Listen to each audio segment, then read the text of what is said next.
बताइए कि गुज़िश्ता रात हमने देखा कि उनके राफेल तैयारों ने जो है वो पेट्रोलिंग की, फिर उसके बाद हमने ये देखा कि एलओसी के ऊपर भी उन्होंने पाकिस्तान की अफवाज को इंगेज करने की कोशिश की। ये एक अनयूजुअल सिचुएशन है जो इन्होंने लाइन ऑफ कंट्रोल को इस वक्त गर्म किया है। इंटेलिजेंस इतलात हैं कि अगले 24 से 36 घंटों में पहलगाम वाक़या को बुनियाद बनाकर भारत पाकिस्तान के खिलाफ फौजी कार्रवाई करने का इरादा रखता है। और अगर जनाब ये पाकिस्तान को गजा समझते हैं तो मोदी को ये बावर करवा देना चाहिए कि वो वक्त दूर नहीं है कि जब बाबरी मस्जिद की पहली ईंट उसकी बुनियाद में पिंडी से एक आम सिपाही लगाएगा और उसमें पहली अजान पाकिस्तान का सिपहसालार आसिम मुनीर देगा। वो जो मैडम कह रही थी राम मंदिर को तोड़ के वहां पे ईंट लगाएंगे बाबरी मस्जिद की, आपको पता है कहां पे राम मंदिर? राम मंदिर उत्तर प्रदेश में है। उत्तर प्रदेश में बच्चा पैदा होता है, हाथ में कट्टा लेके पैदा होता है। आप यूपी में आ जाएंगे? यूपी है, पूछिए जो यहां से महाजर गए उनसे पूछिए उत्तर प्रदेश किस बला का नाम है। तो सबसे पहले उनको ये मालूम होना चाहिए, जब इन्हें पता ही नहीं कि शहादत क्या है और जिस मुल्क पर ये हमला करने आ रहे हैं वहां तो तैयार है लोग मरने के लिए, तो ये क्या जंग लड़ेंगे? देखिए, लड़ाई जज्बा है, कलमा पढ़ के मुल्क बना था, जज्बे वाली कौम है। एक मिसाइल आएगी सारा जज्बा हवा कर देगी। ये तो टेक्नोलॉजी की बात है। जज्बा वज्बा हैज नो वैल्यू। ये सब बेकार की फालतू की बातें हैं, बेरोजगार लोगों की बातें। वो जो खौफ होता है ना, यानी भारत की तलवार पांव पे कुल्हाड़ा चला दी ऑलरेडी और सर पे तलवार भारत की लटक रही है पाकिस्तान। पहले तो आपसे पूछूंगी कि आधी रात को सपने आ रहे हैं कि राफेल आ गया, राफेल आ गया, आधी रात को उठकर प्रेस कॉन्फ्रेंस करने पड़ रहे हैं आपके आईएनबी मिनिस्टर को। अब जब इतना बड़ा आतंकी हमला किया है तो थोड़ा सा तो अपना दिल संभाल के रखिए, जो होगा देखा जाएगा। घबरा क्यों रहे हैं? सबसे पहली बात यह है कि घबरा कोई नहीं रहा और उन्होंने प्रेस कॉन्फ्रेंस नहीं की, एक वीडियो स्टेटमेंट जारी की है। वो इसलिए कि हमें यकीन है कि हमारा पड़ोसी कहीं ना कहीं फिर वो बालाकोट की तर्ज पे कोई हमाकत ना कर दे। और पिछली मरतबा तो हमने चाय शाय पिला के बड़े बाइज्जत तरीके से रुखसत किया था, तो इस मरतबा हम रुखसत नहीं करेंगे। इसलिए एडवांस में एक वार्निंग थी, समझाने की कोशिश थी कि ऐसी कोई बेवकूफाना हरकत ना करना, क्योंकि न्यूयॉर्क टाइम ने तो आपकी पूरी स्टोरी शाया कर दी है कि 50% आर्मी के पास असला ही नहीं है।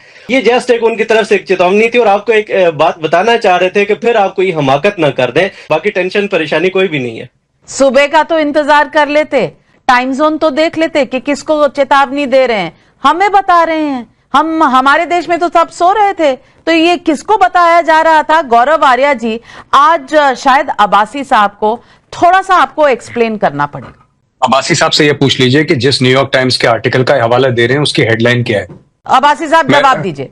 जी, हेडलाइन क्या है? कोट करें, आप पढ़ लीजिए। आप सर, एक मैं आपको बताता हूँ, ये सब ना आपको एसपीआर चूरन खिलाता है। आप वो आर्टिकल दोबारा पढ़िए, पहली चीज, ठीक है? एसपीआर वाले जो आपके अताउल्लाह तारर साहब का एक ट्वीट है, उस पर भी मैंने आज जवाब दिया था। अब आप सोचिए नाविका, थोड़ी सी बात सोचिए। अगर भारतीय एजेंसी रॉ पाकिस्तानियों को फंड कर रही है तो क्या उनके बैंक में पैसे डालेगी? अगर मैं किसी को घूस दे रहा हूं तो क्या मैं टीडीएस काट के उससे पहले इनवॉइस लूंगा, टीडीएस काट के उसके बैंक में जमा करूंगा पैसे? अब ये कहते हैं कि ऐसा हुआ है। अरे भाई, अगर भारत कुछ कर रहा है, कोई भी मुल्क को, कोई ऐसे क्या टीडीएस काट के बैंक में वो स्क्रीनशॉट्स भेज रहे हैं कि देखो इतना पैसा रिसीव हुआ, इतना पैसा।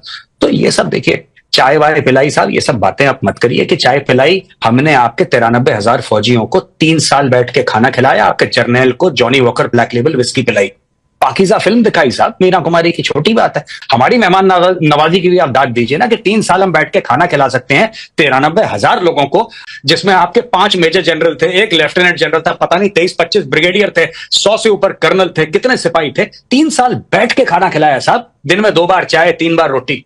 आप एक चाय नहीं पिला सकते साहब? उस चाय का आप इतना हमें सुना रहे हैं कि चाय पिला दी, चाय पिला दी, चाय पिला दी। हमने तो एक बार नहीं बोला।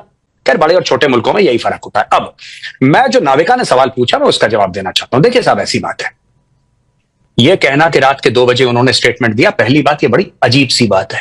बात यह है कि ये जो लोग धमकी दे रहे हैं कि हिंदुओं को मार देंगे और लकड़ी नहीं मिलेगी, ये सब कौन है?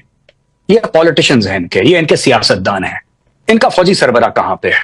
क्योंकि पावर जिसके पास है, हमारे यहां पॉलिटिशियंस के पास पावर है, पॉलिटिशियंस बोलते हैं, वहां पे आर्मी के पास पावर है। और ये जो साहब कह रहे हैं, वो जो मैडम कह रही थी इनके पार्लियामेंट में बैठ के कि हम लोग वहां पे राम मंदिर को तोड़ के वहां पे ईंट लगाएंगे बाबरी मस्जिद की, आपको पता है कहां पे राम मंदिर? राम मंदिर उत्तर प्रदेश में है। उत्तर प्रदेश में बच्चा पैदा होता है, हाथ में कट्टा लेके पैदा होता है। क्या बात कर रहे हैं साहब? आप यूपी में आ जाएंगे और यूपी वालों को धमकी देंगे आप? हमारा काम है धमकी देना दुनिया को। यूपी है, पूछिए जो यहां से महाजर गए उनसे पूछिए उत्तर प्रदेश किस बला का नाम है। तो साहब ये सब मत बोलिए हमें कि चाय पिलाई थी, कॉफी पिलाई थी। ये जो न्यूयॉर्क टाइम्स की साहब हमारे हैं जो कोट कर रहे हैं पाकिस्तान से जो जेंटलमैन आए हैं, मैं उनसे कह रहा हूं कि वो रिपोर्ट कुछ और कहती है। हाँ, दूसरी बात मैं आपको बता रहा हूं कि पाकिस्तान किस चीज से डरा है। इनके जनरल बाजवा का बयान है, हमारे पास इतना तेल नहीं है कि हम अपने टैंकों में डाल दें। We don't have enough oil. देखिए, लड़ाई जज्बा है, कलमा पढ़ के मुल्क बना था, जज्बे वाली कौम है। एक मिसाइल आएगी, सारा जज्बा हवा कर देगी। ये तो टेक्नोलॉजी की बात है। जज्बा वज्बा हैज नो वैल्यू। ये सब बेकार की फालतू की बातें हैं, बेरोजगार लोगों की बातें। आजकल टेक्नोलॉजी की लड़ाई हो रही है, और जब नहीं थी तब भी हमने देख लिया था। ठीक है ना? अच्छा, तीसरी बात मैं आपको बताता हूं। मेरी जो इंडियन मीडिया से शिकायत है, जब भी ये बलोच के बारे में बात करते हैं, कहते हैं Baloch militants. BLA they are freedom fighters.